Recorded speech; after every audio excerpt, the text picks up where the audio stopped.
They say the human brain never truly sleeps.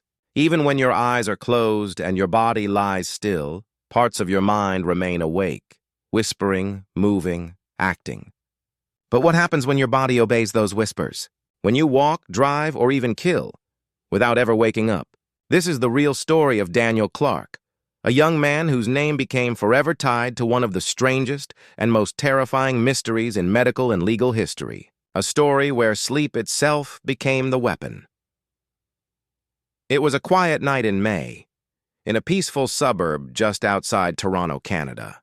The streets were still, the soft yellow glow of the streetlights stretching across empty pavements. Inside a small brick house at the corner of Birchwood Lane, 23-year-old Daniel Clark lay asleep on his living room couch. The faint blue light of a television flickered across his face as an old comedy rerun played on mute. Daniel was an ordinary man, living through extraordinary pressure. He had lost his job at a glass factory just 2 weeks earlier. His attempts to earn quick money through horse betting had failed miserably. His debts were piling up, and even his car was close to being repossessed. To make things worse, he had recently argued with his wife, Karen, who had left to stay with her parents for a few days. That evening, Daniel had decided he would visit his in-laws the next morning to apologize and to ask his father-in-law, Victor, for help. He was tired, anxious, but determined to fix things. Eventually, exhaustion overcame him and he drifted into sleep on the couch. But sometime after midnight, something changed.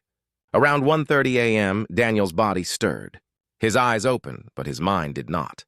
Without a word, he stood up, slipped on his jacket, picked up his car keys, and stepped outside into the cold night. The door closed softly behind him. He got into his car and began driving through the dark, empty streets. The drive covered more than 20 kilometers, yet not once did he slow down or hesitate. He obeyed every signal, made every turn with precision, like a man who knew exactly where he was going. But Daniel was fast asleep. When he reached his in-laws' home, he parked in the same spot he always used when visiting. He took out his spare key, unlocked the front door, and walked in quietly. Inside, Victor and Marianne Williams were asleep in their bedroom, unaware of the horror about to unfold. No one knows what triggered the next moments. In a state of sleep, Daniel entered the kitchen, found a knife, and walked upstairs. Within minutes, Marianne was dead, and Victor lay gravely wounded. Then, just as suddenly as it began, the violence stopped. Daniel dropped the weapon, turned around, walked back downstairs, got into his car, and drove away, calm and silent. He arrived at the nearest police station, parked his car, and walked in. The officers on duty looked up in confusion as a young man, drenched in blood, stood before them. "I think I've killed 2 people," he said in a quiet, emotionless voice. He didn't resist when they handcuffed him. He didn't plead or cry.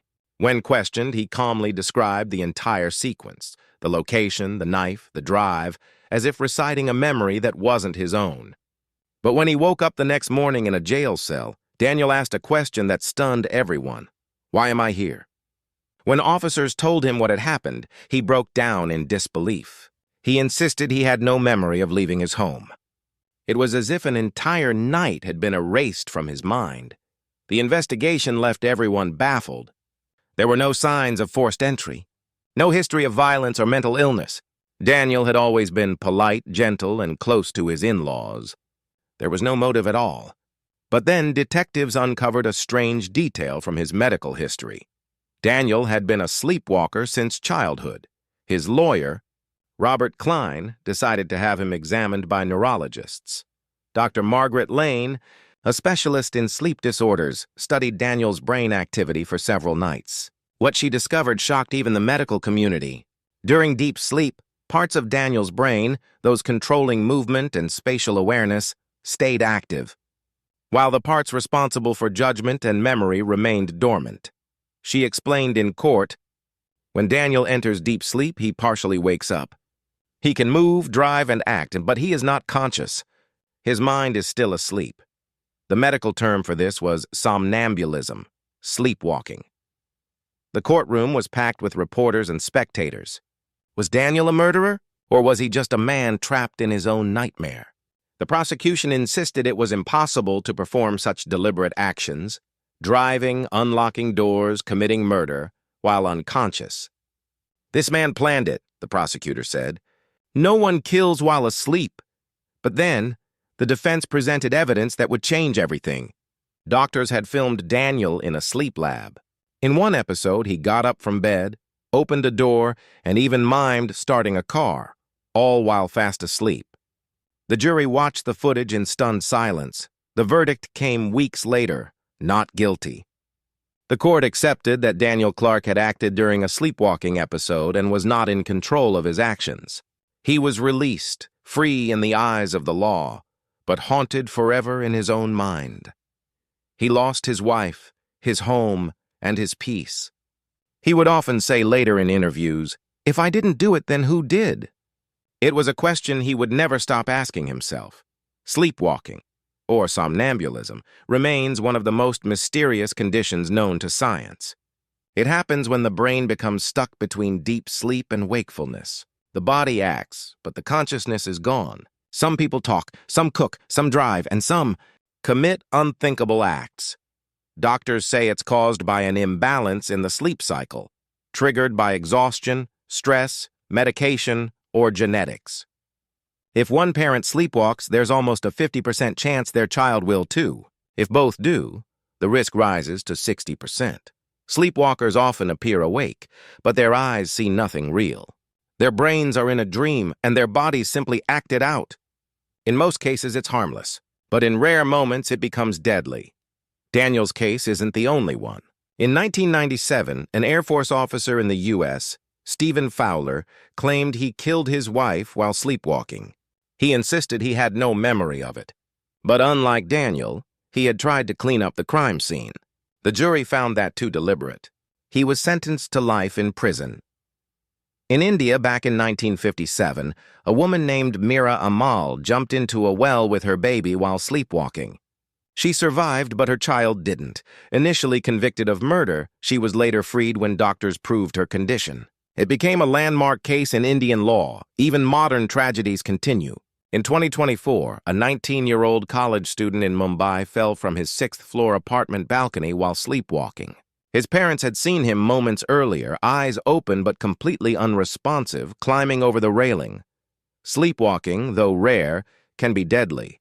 Doctors warn families to take precautions, locking windows, removing sharp objects, never waking a sleepwalker suddenly, and treating underlying sleep disorders.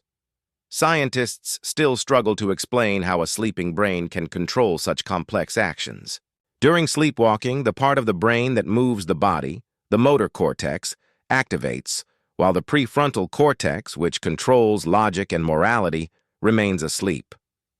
It's as if the body becomes a puppet, moving without its master.